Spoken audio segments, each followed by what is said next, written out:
Durante generaciones, los agricultores arrastraban arados de madera por el suelo como si tallaran una roca con una cuchara. Funcionaba bien en los suelos arenosos del sur, pero, en el norte de Europa, la tierra arcillosa apenas se movía. El laboreo era lento, doloroso y poco eficaz. Entonces llegó el arado de vertedera. No era solo una herramienta mejor, era una revolución en madera y hierro. Con una cuchilla vertical afilada llamada reja y una reja horizontal debajo, el arado cortaba profundamente en el suelo. Pero la pieza genial era la vertedera, una superficie curva que volteaba la tierra por completo, enterrando las malas hierbas, las plantas muertas y las plagas. Los campos, que antes tardaban días en trabajarse, ahora se cosechaban en horas. Los densos suelos del norte, que antes eran el enemigo de los agricultores, se convirtieron en su mayor activo. Y al necesitar menos bueyes para tirarlo, las familias podían cultivar más tierra con menos animales que alimentar. Los arados buenos eran caros. Los pueblos solían comprarlos entre todos y los utilizaban por turnos, como si se tratara de una preciada reliquia familiar. La cooperación no solo era conveniente, sino que era la única forma de avanzar. Desde Francia hasta Inglaterra, desde Alemania hasta Polonia, el arado de vertedera transformó la forma de trabajar la tierra y, al hacerlo, alimentó a una población en crecimiento y sentó las bases para unas economías rurales más fuertes. En el surco que dejaba cada arado de vertedera, no solo se veía la tierra removida, sino también las semillas del cambio. La mayoría de las granjas modernas son dominios privados, cercados, ordenados, aislados. La agricultura medieval no se parecía en nada a eso. En lugar de campos cuadrados y ordenados propiedad de individuos, pueblos enteros compartían grandes campos abiertos, divididos en franjas largas y estrechas. Cada familia trabajaba unas pocas franjas repartidas por los campos. Nadie se quedaba con toda la tierra buena, ni con toda la mala. No había vallas, ni setos, ni fronteras, solo cooperación. Todos plantaban, aran y cosechaban siguiendo el mismo calendario. No se podía retrasar el trabajo sin retrasar a los vecinos. Esta presión social hacía que todo funcionara a tiempo. También construyó algo más fuerte que los beneficios: la comunidad. La mayoría de las familias no tenían suficientes animales o herramientas para trabajar la tierra por sí solas. Pedían prestado, prestaban, reunían sus bueyes, compartían arados y se ayudaban mutuamente en la cosecha. Durante las semanas más ocupadas, la gente dedicaba tanto tiempo a trabajar en las franjas de los vecinos como en las propias. No era caridad, era supervivencia. Incluso la comida era a veces comunitaria. Las aldeas tenían almacenes de grano para ayudar a los que tenían una mala cosecha. Se podía pedir prestado grano un año y devolverlo al siguiente. Y en un mundo en el que una sola tormenta podía arruinarlo todo, este tipo de resiliencia no tenía precio. No lo llamaban socialismo, lo llamaban agricultura. Los agricultores modernos rocían productos químicos para matar las plagas. Los agricultores medievales tenían algo mejor: pollos. Antes de sembrar, los pollos vagaban libremente por los campos. Rascaban la tierra y devoraban semillas de malas hierbas, larvas de escarabajos y cualquier cosa que se moviera. Un solo pollo podía comer cientos de insectos al día. Una pequeña bandada era un ejército móvil que picoteaba. Los patos se encargaban de las babosas y los caracoles. Los gansos se ocupaban de las malas hierbas, picoteando las plantas indeseadas sin tocar los cultivos. Pero las aves no eran los únicos aliados. Los agricultores plantaban ajo, cebollas y puerros alrededor de sus campos, cultivos que repelían a los insectos con su fuerte olor. En los jardines de los monasterios, muros de ajo protegían las hierbas y las verduras como un escudo picante. Las flores, como las caléndulas y la lavanda, no se plantaban por su belleza. Atraían a las mariquitas y a las crisopas, depredadores naturales que se alimentaban de pulgones y orugas. Era un control de plagas por invitación. Incluso sus sistemas de rotación confundían a los insectos. Un campo lleno de frijoles un año podía ser de trigo al siguiente. Los escarabajos y las moscas morían de hambre. Y para el grano almacenado, lo mezclaban con cenizas de las chimeneas. Esto obstruía los orificios respiratorios de los gorgojos y otras plagas. Sin venenos, sin trampas, solo cenizas e instinto. Sin productos químicos, los agricultores medievales convirtieron la naturaleza en su aliada. No luchaban contra sus campos, los escuchaban. Las malas hierbas eran el enemigo. Ahogaban los cultivos, robaban la luz del sol y bebían los nutrientes del suelo. Hoy en día, las eliminamos con herbicidas. En aquella época, los agricultores medievales luchaban contra ellas con estrategia y sudor. Plantaban sus cultivos muy juntos. La densidad de la plantación significaba que llegaba menos luz solar al suelo, dejando las malas hierbas en la oscuridad, literalmente. Desbrozaban temprano, antes de que las raíces pudieran profundizar. Con azadas de mango corto, cortaban las plántulas de malas hierbas justo por debajo de la superficie. Un golpe limpio y la amenaza desaparecía antes de empezar. Para los campos de cereales, utilizaban ganchos de desbroce, con hojas afiladas en mangos largos. Los agricultores los deslizaban entre los tallos sin agacharse, cortando con rapidez y eficacia los brotes no deseados. Un agricultor experto con un gancho podía limpiar un campo 10 veces más rápido que a mano. Herramientas como estas eran tan valiosas que se transmitían por herencia. Un gancho de desbroce no era solo metal, era una herencia. Después de la cosecha, los campos se araban rápidamente para enterrar las semillas que hubieran caído. Sin luz, no hay crecimiento. Algunos incluso utilizaban métodos de semillero envejecido. Preparaban el campo, esperaban a que brotaran las malas hierbas y las eliminaban antes de plantar el cultivo real. En los huertos, colocaban paja o incluso restos de lana entre las hileras para bloquear las malas hierbas. Y cuando éstas crecían más rápido de lo que una persona podía manejar, acudía todo el pueblo. Los días de deshierve eran habituales.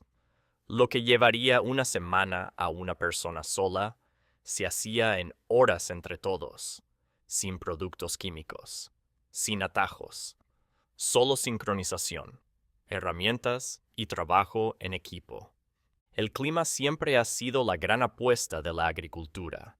Una tormenta fuerte, una helada tardía o una sequía en verano podían arruinar meses de trabajo. Hoy en día, los agricultores dependen del riego, las previsiones por satélite y los seguros de cosechas. Los agricultores medievales no tenían nada de eso. Entonces, ¿cómo sobrevivían? Planificaban teniendo en cuenta el caos. En lugar de apostarlo todo a un solo cultivo, cultivaban muchos: trigo, cebada, centeno, avena, judías, guisantes, puerros, cebollas. Cada uno con sus propias ventajas.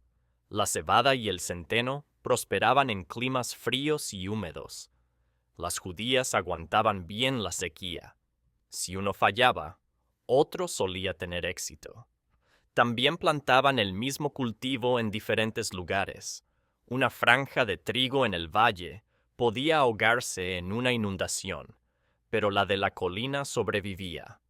No era descuido, era intencionado. También escalonaban la siembra. No plantaban todas las semillas en un solo día, sino que las repartían a lo largo de varias semanas. Si las heladas mataban la primera tanda, las siguientes tenían una oportunidad. Leían los signos de la naturaleza. Las nubes, las migraciones de los pájaros, el comportamiento de los animales, la sensación del aire. Generaciones de agricultores transmitían este conocimiento vivo. Un cielo rojo al atardecer podía traer buen tiempo. El ganado tumbado en el campo podía significar lluvia. A pesar de todo esto, seguían ocurriendo desastres. Las hambrunas azotaban a todas las generaciones, normalmente después de 2 o 3 años terribles seguidos. Pero los pueblos que mejor salían parados no eran los que tenían más suerte. Eran los que planificaban con cuidado, cubrían sus apuestas y plantaban no solo para cosechar, sino para sobrevivir. Cosechar los alimentos era solo la mitad del trabajo. Evitar que se echaran a perder antes de la siguiente siembra era igual de importante. Los agricultores medievales no podían contar con frigoríficos, conservas ni envoltorios de plástico. Pero tampoco los necesitaban. Tenían tierra, aire, sal y fuego. Los tubérculos, como las zanahorias, los nabos y las remolachas, se almacenaban en fosas llamadas clamps. Estos hoyos poco profundos, recubiertos de paja, se cubrían con más paja y tierra, lo que mantenía la temperatura estable y fresca. Algunos incluso tenían chimeneas de paja para que circulase el aire.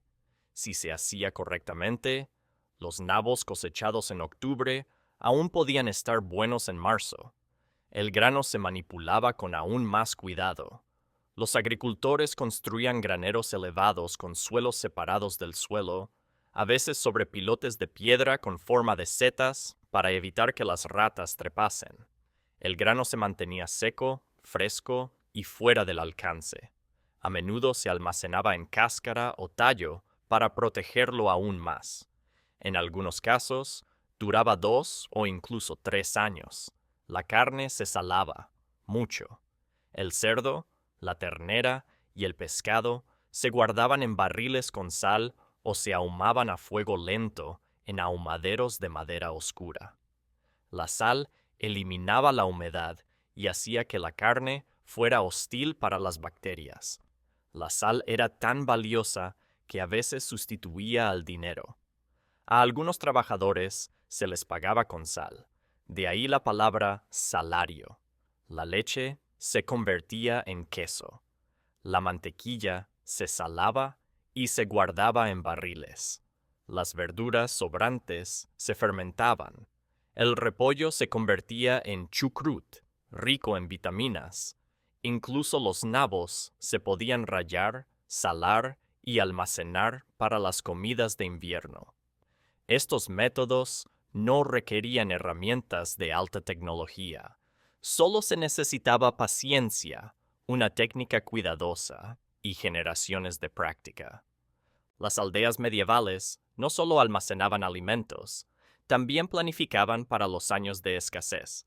Si la cosecha fallaba, se podía pedir prestado al almacén comunal de cereales y devolverlo al año siguiente. Si se sucedían 2 años malos, se apretaba el cinturón, se estiraba el último trozo de queso y se rezaba para que la cosecha de primavera llegara pronto. Pero los agricultores verdaderamente preparados tenían otra arma secreta: el ganado. Los animales no solo servían para obtener carne, eran despensas andantes. Las vacas daban leche, las gallinas daban huevos, las ovejas daban lana y, en casos de desesperación, cordero. Los cerdos osaban en el bosque y se alimentaban de nueces caídas, convirtiendo los restos en tocino. Durante los duros inviernos, un cerdo podía alimentar a una familia durante semanas. El queso y la mantequilla duraban todo el invierno. Lo mismo ocurría con las alubias secas, el pan duro y las verduras encurtidas. No todo el mundo comía de sobra, pero casi todos sobrevivían. Los más pobres eran los que más sufrían, pero las comunidades solían ayudarse entre sí con almacenes comunitarios, préstamos de alimentos o la caridad de la iglesia. Y cuando la comida se agotaba por completo, la gente recurría a la recolección: raíces, nueces, bayas, bellotas, todo lo que daba el bosque. Era una vida dura, pero no estúpida. Todo lo que se cultivaba se aprovechaba al máximo. Todo lo que se conservaba tenía un propósito. No se desperdiciaba nada, porque la supervivencia no consistía en tener más. Consistía en utilizar todo lo que se tenía y no depender nunca de una sola cosecha. Detrás de cada cosecha medieval había un complejo calendario. La agricultura era estacional, pero nunca estaba parada. El invierno no era solo esperar, era arreglar herramientas, alimentar a los animales, acarrear leña, hilar lana y preparar las semillas. La primavera significaba arar, plantar y cuidar los primeros brotes. El verano traía la siembra, el pastoreo y las primeras cosechas. El otoño era el gran espectáculo: cereales, verduras, frutas, matanzas, conservación. Y durante todo ese tiempo había normas. Las costumbres locales regulaban cuándo se abrían los campos para el pastoreo, cuándo se podían plantar los cultivos y cómo se compartían las herramientas. Muchos pueblos tenían acuerdos escritos u orales. No se podía arar el campo hasta que sonaba la campana común. No se podía dejar vagar a los cerdos hasta que terminara la cosecha. Estas costumbres no eran leyes en el sentido moderno, pero tenían un poder real. Si las infringías, tus vecinos no te prestaban los bueyes la temporada siguiente. Si las seguías, te ganabas la confianza. Las iglesias marcaban las estaciones con los días de los santos y las fiestas. Las fiestas se programaban en función de la siembra, la cosecha y la conservación. Después de la cosecha de la cebada, todo el mundo bebía. Después del sacrificio, se celebraba un banquete. La agricultura no era solo trabajo físico, era coordinación social. Una aldea que trabajaba unida sobrevivía unida. La que no lo hacía no duraba mucho. Incluso las herramientas que utilizaban eran más inteligentes de lo que parecían. El arado no solo se arrastraba, sino que estaba equilibrado para cortar más profundamente por un lado. Las hoces tenían la curvatura perfecta para cortar el grano limpiamente. Los mayales estaban diseñados para romper las cáscaras sin aplastar la semilla.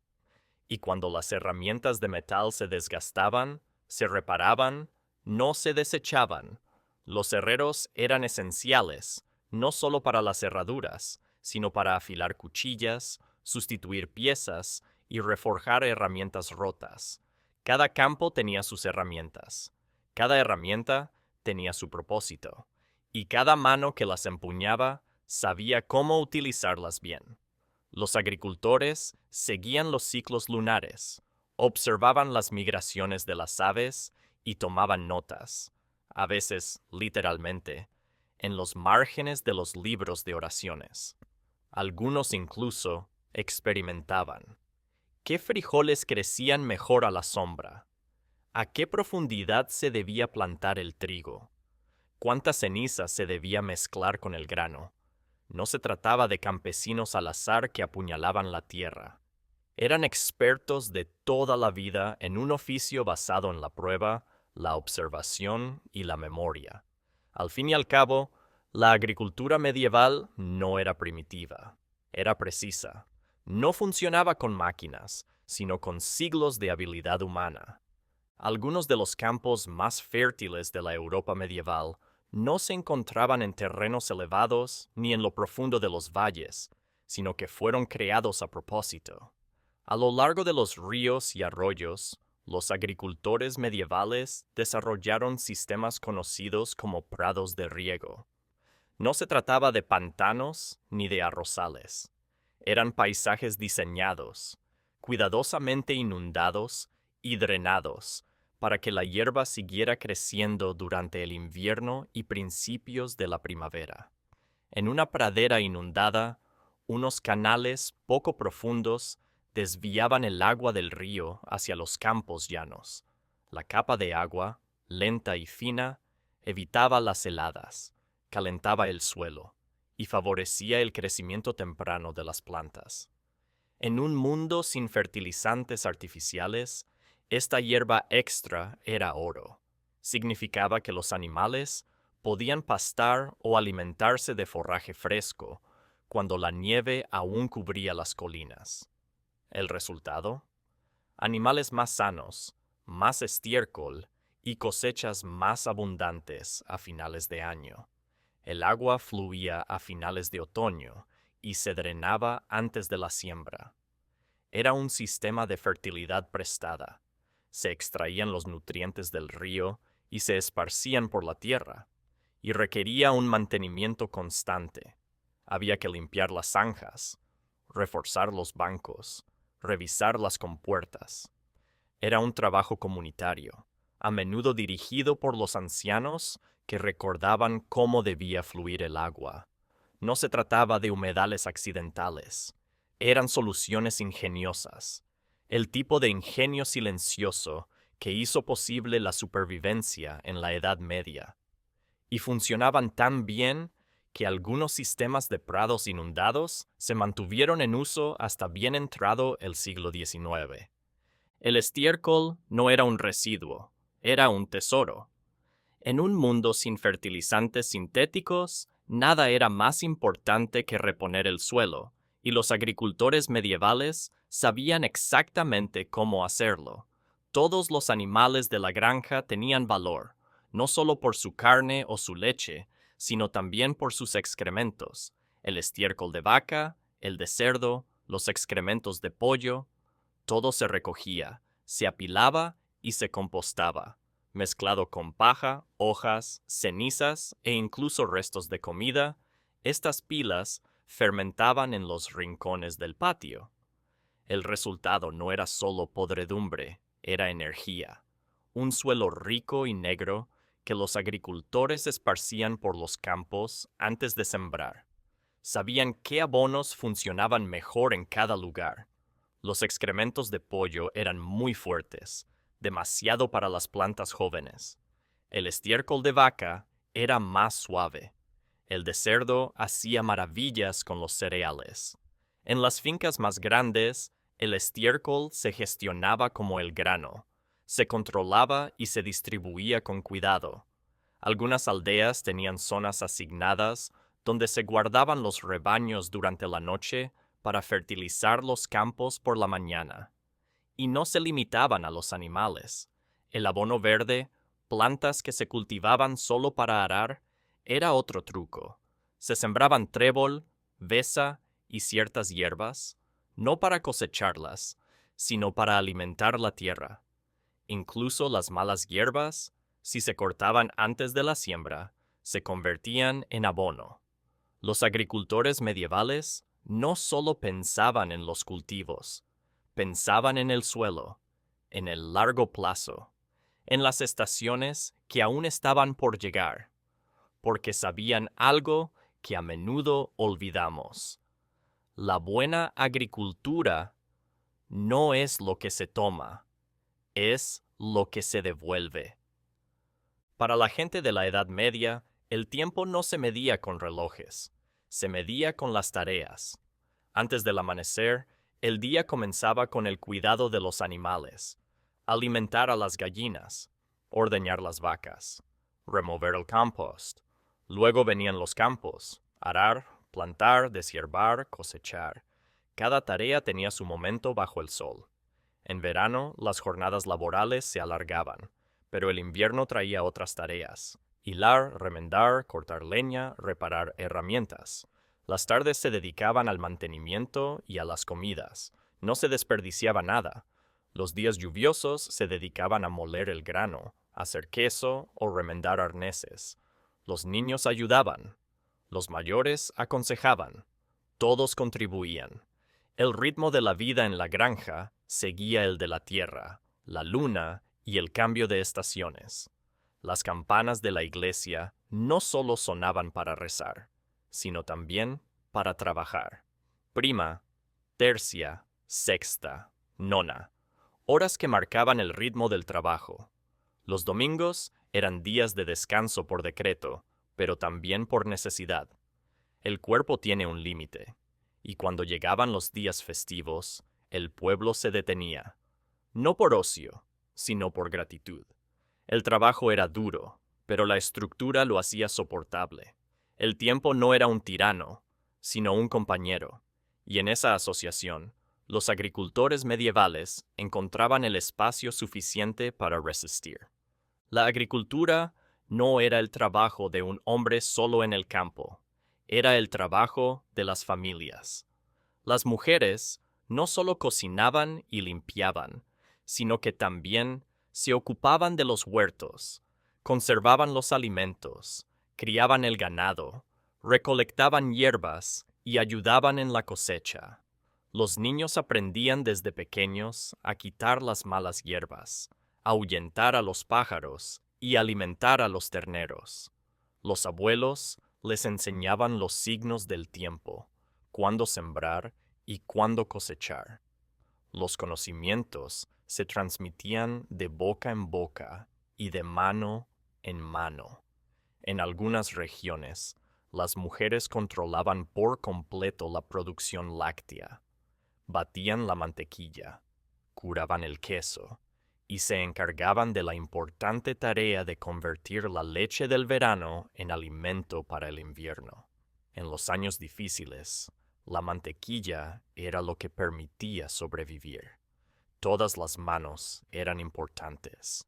Incluso las tareas más pequeñas, como recoger guisantes, recoger huevos o voltear el heno, formaban parte de la cadena de supervivencia.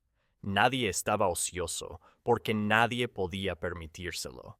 Era trabajo, sí, pero también era la vida. Los niños no se criaban alejados del trabajo, se criaban a través de él, y en ese trabajo aprendían todo lo que necesitaban para sobrevivir. La agricultura no era solo física, era cultural, generacional y completa. Más allá de la rutina diaria de la comida y el campo, la agricultura medieval lo abarcaba todo. Los impuestos se medían en grano, los alquileres se pagaban con cerdos, las multas se pagaban con queso, los señores recibían diezmos de cada bushel, y las iglesias recogían los primeros frutos de la cosecha. Si tu campo fracasaba, también lo hacía tu capacidad de pago. Por eso los registros del uso de la tierra, las cantidades cosechadas y el número de animales llenaban los libros de las mansiones y los libros de contabilidad de los monasterios. La agricultura era datos mucho antes de las hojas de cálculo, y este sistema tenía fuerza. Los señores podían inspeccionar tus parcelas. Las aldeas podían multarte por sembrar tarde.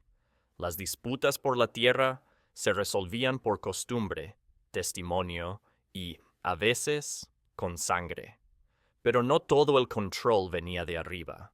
Las comunidades campesinas tenían sus propias reglas y su propia forma de hacerlas cumplir. Los consejos decidían cuándo sembrar. Los ancianos mediaban en las disputas.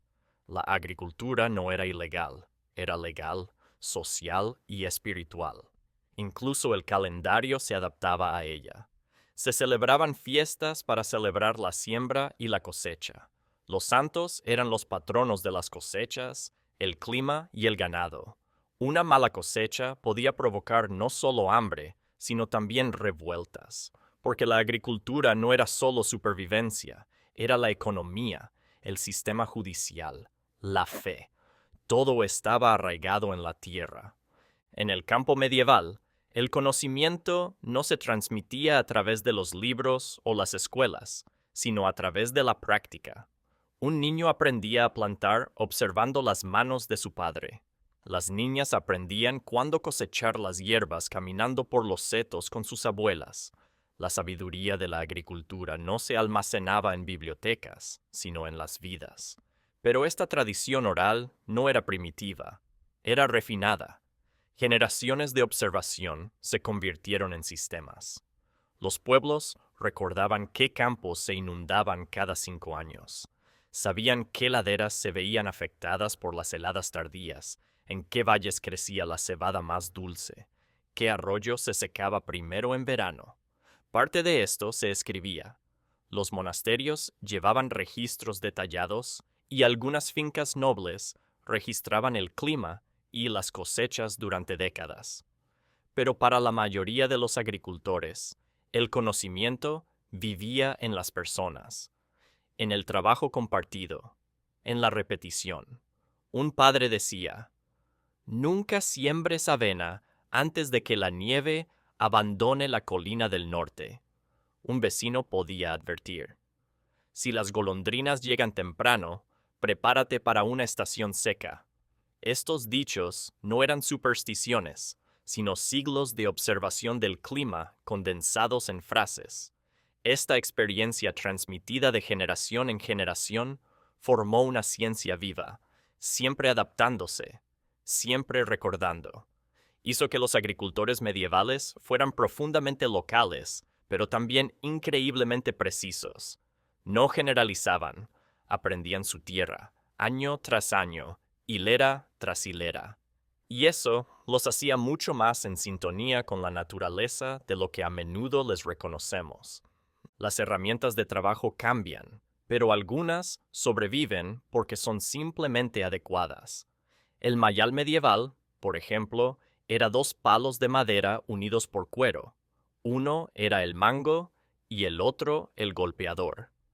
Al balancearlo, se podían romper las cáscaras del grano sin aplastar los granos. Parece primitivo, pero funcionaba tan bien que algunos agricultores lo siguieron utilizando hasta bien entrado el siglo XIX. Luego estaba la hoz. Curvada como una luna creciente, se adaptaba al brazo como una extensión natural. Al balancearla con fuerza y precisión, cortaba el grano limpiamente, sin arrancar el tallo. Una mano experta podía cosechar con ritmo y rapidez. Las azadas, los rastrillos, los ganchos para desbrozar, cada uno tenía su forma perfeccionada a lo largo de generaciones. No eran herramientas aleatorias. Estaban moldeadas por el uso, por la experiencia, por el agarre diario de personas cuya supervivencia dependía de ellas. La mayoría de las herramientas eran artesanales. El herrero del pueblo reparaba el metal. El carpintero local daba forma a los mangos. Todo se podía arreglar. Nada era desechable. Y cada herramienta guardaba recuerdos. Esta era la azada que usaba tu madre, la hoz que tu abuelo te enseñó a afilar. Las herramientas no eran solo funcionales, eran íntimas, personales y duraderas. Un campo medieval no era un lugar tranquilo. Resonaba con el metal contra la piedra, con las ruedas de madera girando, con los mayales golpeando la paja. En esos sonidos, las herramientas cantaban la misma canción que habían cantado durante siglos. Esto es trabajo, pero también es vida. La agricultura no era una actividad aislada. Estaba conectada con el comercio, con los mercados de las ciudades, con las carreteras y los ríos. El excedente de cereales no se quedaba ahí. Se transportaba al mercado. El queso, los huevos, la lana, las pieles, todo tenía su lugar en la economía. Un pueblo cercano a un puerto podía especializarse en la cebada para la cerveza. Uno cercano a un bosque podía comerciar con cerdos cebados con bellotas. La geografía determinaba el excedente. El excedente determinaba el comercio, y el comercio determinaba la vida. Los comerciantes ambulantes pasaban por allí con mercancías procedentes de lugares lejanos, sal de las minas, especias de los barcos, herramientas de metal, telas finas. A cambio, se llevaban sacos de avena, fardos de lino, ruedas de queso duro. Incluso las aldeas más remotas tenían algo que ofrecer, y para los agricultores, ese comercio significaba más que dinero. Significaba acceso a mejores herramientas, semillas raras y noticias vitales. Algunos incluso arrendaban tierras cerca de las carreteras solo para llamar la atención de los comerciantes que pasaban por allí. La agricultura creaba valor, y el valor se movía. No se trataba de campesinos aislados. Eran participantes en una vasta y lenta red de intercambio. Sus campos alimentaban los pueblos. Su lana vestía las ciudades. Sus excedentes se convertían en el sustento de otros. La agricultura fue el comienzo de toda economía. Y cuanto más inteligente era la agricultura, más fuerte era el comercio. La agricultura medieval no solo determinó la supervivencia, también determinó el paisaje. El mosaico de setos, caminos, árboles dispersos y campos sinuosos que se extiende por la Europa moderna no es casual. Es el eco del trabajo medieval. Terrazas excavadas en las colinas, zanjas de drenaje excavadas a mano, senderos desgastados por generaciones de pies y ruedas. En algunos lugares, todavía se pueden ver las líneas de surcos y caballones, huellas centenarias de los campos arados. Los antiguos huertos aún dan frutos plantados mucho antes de que existieran las naciones modernas. Los nombres de los campos en los mapas antiguos insinúan usos olvidados. Pradera de las Vacas, Colina del Lino, Barley End. Incluso la disposición de los pueblos, la iglesia en el centro, las casas agrupadas cerca de la zona verde, los campos extendiéndose en abanico hacia afuera. Nació de la lógica agrícola. Caminos cortos hasta el arado, fácil acceso a los animales, seguridad en el número. El paisaje fue trabajado, moldeado, adaptado, no dominado. La agricultura medieval no borró la naturaleza, sino que se adaptó a ella. Se curvó a su alrededor, se plegó a su ritmo, y la tierra aún lo recuerda. Entonces, ¿qué podemos sacar de todo esto? Que en una época sin máquinas, sin la ciencia tal y como la conocemos y sin comodidades, los agricultores medievales alimentaban a naciones enteras. Construyeron sistemas sostenibles, eficientes y profundamente cooperativos. Inventaron formas inteligentes de combatir las malas hierbas, los insectos, las enfermedades y el clima. Crearon herramientas tan eficaces que todavía se utilizan en algunos lugares. Organizaron el trabajo no mediante la fuerza, sino a través de la tradición y las necesidades comunes.